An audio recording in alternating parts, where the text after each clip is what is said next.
அருமையானவர்களே, எதற்காக ஆண்டவர் நம்மை ஆறுதல் படுத்த போகிறார்?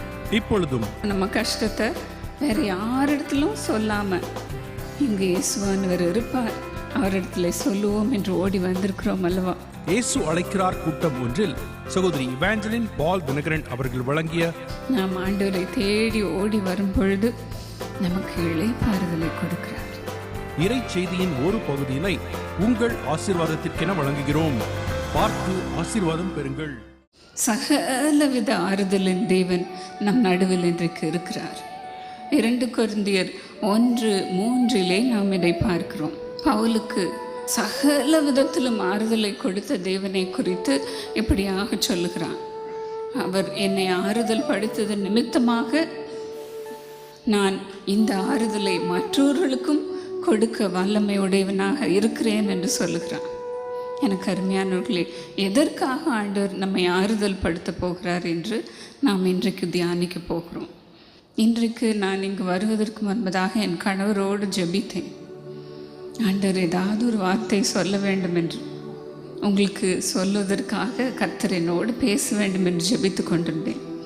அப்பொழுது உங்களை குறித்து கர்த்தர் ஒரு அருமையான வார்த்தையை கொடுத்தார். என் பிள்ளைகள் என்னை தேடி ஓடி வந்திருக்கிறார்கள், அன்போடு பாசத்தோடு வந்திருக்கிறார்கள். அவர்களிடத்தில் நீ சொல்லு, நான் அவர்களை கவனித்து நடத்துகிற மேய்ப்பனாக இருக்கிறேன் என்று சொல்லு என்று. ஹல்லேலூயா, ஹல்லேலூயா. நான் ஒவ்வொரு பேரையும் ஆசீர்வதிப்பேன் என்று சொல்லு என்று சொன்னார். எனக்கு அருமையானவர்களே, கர்த்தர் நம் மேய்ப்பராக இருக்கிறார். அவர் நம் மீது கண்களை வைத்து நமக்கு ஆலோசனை சொல்லி நடத்துகிற தேவனாக இருக்கிறார். கண்மணி போல நம்மை பாதுகாக்கிற தேவனாக இருக்கிறார். இப்படிதான் நம்மை ஒவ்வொரு நாளும் ஆறுதல் படுத்துகிறார். பிரியமானவர்களே, ஆத்மாவை தேற்றி நம்மை நீதியின் பாதைகளில் நடத்துகிறார். ஆத்மாக்களுக்கு மெய்ப்பெரும் கண்காணியுமா இருக்கிறார். 3 யோவான் 2 பார்க்கும் பொழுது பக்தன் சொல்லுகிறான், உன் ஆத்மா வாழ்கிறது போல நீ எல்லாவற்றிலும் வாழ்ந்து சுகமாயிரு. நம்ம ஆத்மா வாழ்ந்தாதான் எல்லாவற்றிலும் நாம் சுகமாய் வாழ முடியும். இன்றைக்கு உங்கள் ஒவ்வொருவருடைய ஆத்மாவையும் வாழும்படியாக செய்ய போகிறார். இன்றைக்கு விசேஷமான ஆசீர்வாதத்தை கர்த்தர் கொடுப்பார். பிரியமானவர்களே, கர்த்தரை நேசிக்கிற நாம் ஒவ்வொருவரும் கர்த்தருக்கு விசேஷித்தமானவர்கள், விசேஷித்தமானவர்கள். கர்த்தர் நம்மை கண்மணி போல காப்பாற்றுகிற தேவனாக இருக்கிறார்.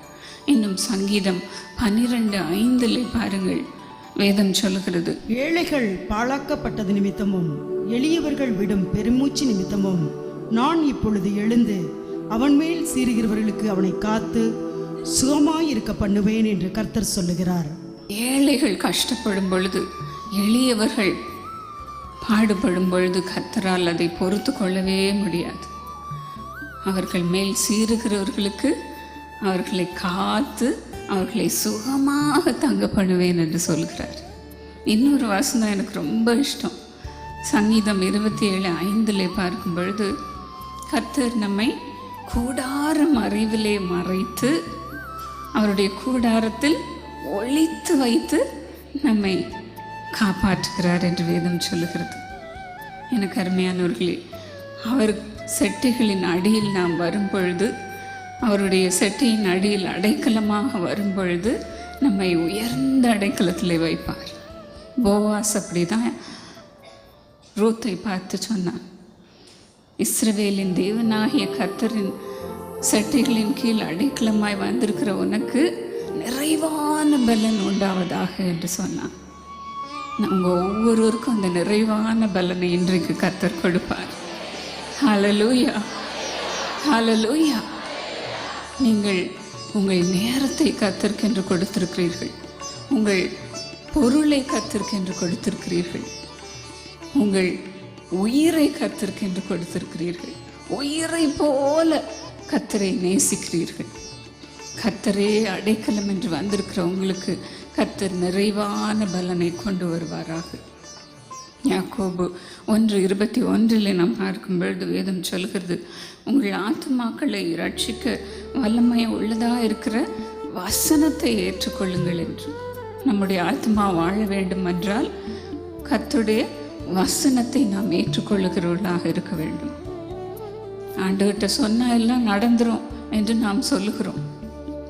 ஆனாலும் ஒவ்வொரு நாளும் காலையில் எழுந்தவுடன் வேதத்தை வாசித்து கர்த்தர் சொல்லுகிற அந்த வார்த்தையை பிடித்து கொண்டு நாம் ஜெபிக்கும் பொழுது கர்த்தர் நமக்கு உயிரை கொடுக்கிறார், ஜீவனை கொடுக்கிறார், நம்ம ஆத்மா வாழும்படி செய்கிறார். பிரியமானவர்களே, அதைத்தான் ஏசாயா 58:11 நாம் பார்க்கிறோம். கர்த்தர் நித்தமும் நம்மை நடத்தி மகா வறட்சியான காலங்களிலும் ஆத்மாவை திருப்தியாக்குகிறார்.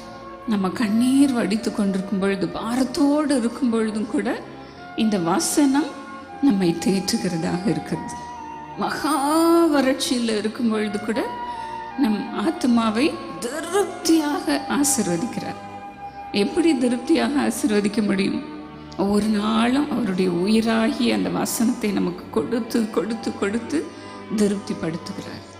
எலும்புகளை நினமுள்ளதாக்கி நீர் பாய்ச்சலான தோட்டத்தை போலவும் வற்றாத நீரூற்றை போலவும் இருக்கும்படி செய்கிறார். ஹல்லேலூயா! கர்த்தர் இவ்வளோ அன்பானவர் பாருங்க. இந்த உலகத்தில் கிடைக்கக்கூடாத ஆசீர்வாதத்தை நமக்கு ஒவ்வொரு நாளும் கொடுத்து வருகிறார். இஸ்ரவேல் ஜனங்களை ஒவ்வொரு நாள் அதிகாலையிலும் மன்னாவை கொடுத்து அவர்களை திருப்தியாக்கினார். அவங்களுக்கு அப்பவும் திருப்தியே இல்லை. என்ன சாமி தினமும் இதே கொடுத்து போர் அடிக்குது என்று சொன்னாங்க. எங்களுக்கு மாம்சம் வேணும் என்று கேட்டார்கள். எனக்கு அருமையானவர்களே, ஒவ்வொரு நாளும் நம்மை திருப்தியாக போஷிக்கிற தேவனாக கர்த்தர் நம்மோடு கூட இருக்கிறார். இந்த வசனம் தான் நம்ம ஆத்மாவை திருப்திப்படுத்துகிறது. எனக்கு கஷ்டம் வரும் பொழுதெல்லாம் கர்த்தர் என்னோடு கூட அழகாக பேசுவார். நான் என் கஷ்டத்தை மற்றவங்க கூட எல்லாவற்றையும் பகிர்ந்து கொள்ள மாட்டேன். ஒரு சிலவற்றை கஷ்டமாக இருக்கும் பொழுது சொல்லுவேன். ஆனாலும் கர்த்தருடைய பாதத்திலே வைக்கும் பொழுது அழகான வார்த்தை கர்த்தர் கொடுப்பார். இழப்பு சமயங்களிலே கர்த்தர் என்னோடு கூட பேசுவார். நான் உன்னோடு இருக்கிறேன். மரித்த உன்னுடைய அம்மாவை, உன்னுடைய அப்பாவை, உன்னுடைய சகோதரனை நான் திரும்ப வரும்பொழுது என்னோடு கூட கொண்டு வருவேன், உயிரோடு கொண்டு வருவேன் என்று பேசுவார். எனக்கு அருமையானவர்களே, அந்த வார்த்தை என் ஆத்மாவுக்கு மிகவும் இன்பமாக இருக்கும். கர்த்தருடைய வார்த்தை தேனிலும் தேன் கூட்டிலிருந்து ஒழுகும் தெளி தேனிலும் மதுரமாக இருக்கும் என்று வேதம் சொல்லுகிறது. அந்த மதுரத்தை உங்கள் ஒவ்வொருவருக்கும் ஒவ்வொரு நாளும் தருவார். பிரியமானவர்களே, இந்த நாளிலே உங்கள் ஆத்மாவை திருப்தியாக ஆசீர்வதிப்பார், திருப்தியாக ஆசீர்வதிப்பார். உங்களுக்கு வேத புத்தகம் இல்லாவிட்டாலும் நீங்கள் போகும்பொழுது கட்டாயம் பெற்றுக்கொண்டு போங்கள். ஒவ்வொருவரும் ஒவ்வொரு நாளும் இந்த வேதத்தை கட்டாயம் வாசிக்க வேண்டும். அதுதான் நமக்கு உயிர், அதுதான் நமக்கு ஜீவன். ஒவ்வொரு நாளும் நாம் வாழ்வதற்கு அதுதான் வழி. கர்த்தர் சொல்கிறார், நானே வழியும் சத்தியமும் ஜீவனமாக இருக்கிறேன் என்று சொல்லுகிறார். வேறு வழியே கிடையாது. அதுதான் நம்ம வேதத்தில் பார்த்தோம். வழிகளிலே நின்று பூர்வ பாதைகள் எவை என்று கேட்டு நல்ல வழி எங்கே என்று பார்த்து அதிலே நடவுங்கள். நம்ம சங்கீதம் 91:14 பார்க்கும் பொழுது, அவன் என்னிடத்தில் வாஞ்சியாக இருக்கிறபடியால் நான் அவனை உயர்ந்த அடைக்கலத்தில் வைப்பேன் என்று சொல்லுகிறார் அல்லவா? நம்ம ஆண்டவரத்தில் வாஞ்சியாக இருக்கும் பொழுது கர்த்தர் நமக்கு அந்த காரியத்தை தான் செய்கிறார். இப்படியாக கர்த்தர் நம் ஆத்துமாவை திருப்தியாக ஆசீர்வதிக்கிறார், ஆறுதல் படுத்துகிறார். இரண்டாவதாக கர்த்தர் நம் உள்ளத்தை எப்படி தேற்றுகிறார் என்று நாம் பார்க்க போகிறோம். சங்கீதம் 94:19 அங்கு பக்தன் சொல்லுகிறான், என் உள்ளத்தில் விசாரங்கள் பெருகுகையில் உம்முடைய ஆறுதல்கள் என் ஆத்மாவை தேற்றுகிறது. நமக்கு கஷ்டம் வரும்போது உடனே என்ன செஞ்சிடறோம்? பக்கத்து வீட்டில் போய் யார்ட்டையா சொல்லாமே, நம்ம குடும்பத்தின் இடத்துல யார்ட்டையா போய் சொல்லாமல் என்று சொல்கிறோமா? இல்லை பிரியமானவர்களே, என் நெஞ்சே உடஞ்சிரும் போல இருக்குது, உன்கிட்ட சொன்னாதான் எனக்கு ஆறுதல் என்று சொல்லுகிறோமா? இல்லை பிரியமானவர்களே, உள்ளத்தில் விசாரங்கள் பெருகையில் நம்ம யாரிடத்துல போய் சொல்லணும்? கர்த்தரிடத்துல சொல்லணும். அப்பொழுதுதான் நமக்கு ஆறுதல் நம்மை வந்து தேற்றும். கர்த்தருடைய ஆறுதல் நம்மை வந்து தேற்றும். அதைத்தான் பவுல் சொல்லுகிறான் 2 கொரிந்தியர் 1:5. அதை வாசிக்க கேட்போமா? எப்படியெனில் கிறிஸ்துவினுடைய பாடுகள் எங்களிடத்தில் பெருகுகிறது போல கிறிஸ்துவினாலே எங்களுக்கு ஆறுதலும் பெருகுகிறது. கிறிஸ்துவனுடைய பாடுகள் எங்களிடத்தில் பெருகிறது போல கிறிஸ்துவினாலே எங்களுக்கு ஆறுதலும் பெருகுகிறது. நாம் பாடுபடுகிறது எதற்காக? நாம் ஆண்டவருடைய பிள்ளைகளாக இருக்கிறோம். என்னிடத்துல வாலிப பிள்ளைகள் அநேகர் இப்படி கேள்வி கேட்பாங்க. நான் ஆண்டவரை நேசிக்கிறேன், என்னுடைய நண்பர்கள் எல்லாம் நல்லா சிகரெட் குடிக்கிறாங்க, எல்லா கெட்ட பழக்கமும் அவங்களுக்கு இருக்குது, ஆனால் அவங்கெல்லாம் நல்லா இருக்காங்க, எனக்கு மட்டும் ஏன் அந்த பாடு? நான் ஆண்டவரை நேசிக்க தானே செய்கிறேன் என்று கேள்வி கேட்பாங்க. எனக்கு அருமையானவர்களே, அது எதற்காக? நாம் மற்றவர்களே ஆறுதல் படுத்துக்கிறதுக்காக தான் அந்த பாடெல்லாம் வருது. கிறிஸ்துவனுடைய பாடுகளுக்கு நாம் பங்காளிகளாக இருக்கிறோம். இன்னும் அதிகமாக நாம் ஆண்டவரை நேசிக்க, ஆண்டவருக்காக உழைக்கும்படியாக நமக்கு பாடுகள் பெருகுகிறது. அதைத்தான் பவுல் சொல்கிறான், கிறிஸ்துவனுடைய பாடுகள் எங்களிடத்திலே பெருகுகிறது, அதுபோல் அவருடைய ஆறுதலும் எங்களிடத்திலே பெருகுகிறது. அவர் ஆறுதல் படுத்தும் பொழுது அந்த சந்தோஷத்தை நம்மால் சொல்லியே முடியாது. அதுதான் நம்ம வேதத்தில் பார்க்கிறோம். அவர் சொல்லி முடியாததும் மகிமையினால் நிறைந்ததுமாக இருக்கிற சந்தோஷத்தினை நமக்கு கொடுக்கிறார் என்று சொல்லியே முடியாது. தாவீதும் சொல்லுகிறான், கர்த்தர் எனக்கு செய்த நன்மைகளை நான் அவரிடத்திலே ஒன்றொன்றாக விவரித்து சொல்லவே முடியாது. சங்கீதம் 40:5 அதை நாம் பார்க்கிறோம். கர்த்தருடைய ஆறுதல் பெருகும் பொழுது அவ்வளவு சந்தோஷம் நம்மை நிரப்புகிறது, சொல்லி முடியாத சந்தோஷம். பிலிப்பியர் 2:1 பாருங்கள், கிறிஸ்துவுக்குள் ஆறுதல், அன்பின் தேறுதல், ஆவியின் ஐக்கியம், உருக்கமான பட்சம், இரக்கங்கள் இதெல்லாம் இருக்கிறது என்று வேதம் சொல்கிறது. எனக்கு அருமையானவர்களே, அவருக்குள் எல்லா பொக்கிஷமும் அடங்கி இருக்கிறது. ஆதியாகமம் 37 பார்க்கும் பொழுது, யாக்கோபு யோசேப்பை அதிகமாக நேசித்தபடினாலே யோசேப்பை ஒரு குழியிலே போட்டார். இவன் சாகட்டும், இங்கேயே கடந்து சாகட்டும், நம்மளை விட இவனை அதிகமாக நேசிக்கிறாரே என்று ஒரு பெரிய குழியில் போட்டு அடைச்சாங்க. அதன் பிறகு இஸ்மவேலர் அந்த பக்கமாக வந்த பொழுது அவர்களிடத்தில் 20 வெள்ளிக்காசை கொடுத்து யோசேப்பை விற்று போட்டார்கள். கடைசியில் வீட்டுக்கு திரும்பும் பொழுது அப்பாவுக்கு பதில் சொல்லணுமே, என்ன செய்கிறது? ஒரு பொய்யை சொல்லுவோம். அவனுடைய அந்த பலவர்ண அங்கி அப்பாவுக்கு செல்லமாக கொடுத்தாங்கல்ல, அந்த அங்கியிலேயே ஆட்டுக்கடாவனுடைய ரத்தத்தை பூசுவோம். அவரிடத்துல போய் காட்டுவோம், செத்து போனா என்று பொய் சொல்லுவோம் என்று சொன்னார்கள். ஒரு பொய்யை மறைக்கிறதுக்கு இன்னொரு பொய் சொல்லணும். இந்த பொய்யை போய் அப்பாவிடத்துல சொன்ன பொழுது அவர் அழுது புலம்பினார். ஐயோ, என் மகனை ஒரு துஷ்ட மிருகம் பட்சித்து போட்டது, அவன் பீருண்டு போனான் என்று அழுதான். சட்டையை கிழித்து நெடுநாளாக அழுது கொண்டிருந்தான் என்று வேதம் சொல்லுகிறது. அவனுடைய குமாரத்திகள் எல்லாரும் அவனை ஆறுதல் படுத்த முயற்சி செய்தார்கள். ஆனாலும் அவன் ஆறுதலே அடையவில்லை. எனக்கு அருமையானவர்களே, மனுஷர்கள் ஆறுதல் படுத்தும் பொழுது, பொய் சொல்லி நம்மை தேற்றும் பொழுது நமக்கு எப்படி ஆறுதல் வரும்? அழகாக பேசுறது போல பேசி நம்மை ஆறுதல் படுத்துவார்கள், ஆனால் ஒன்றும் இறங்காது. ஆனால் கர்த்தர் நம்மை ஆறுதல் படுத்தும் பொழுது எவ்வளோ பெரிய சந்தோஷம் நமக்கு கிடைக்கிறது.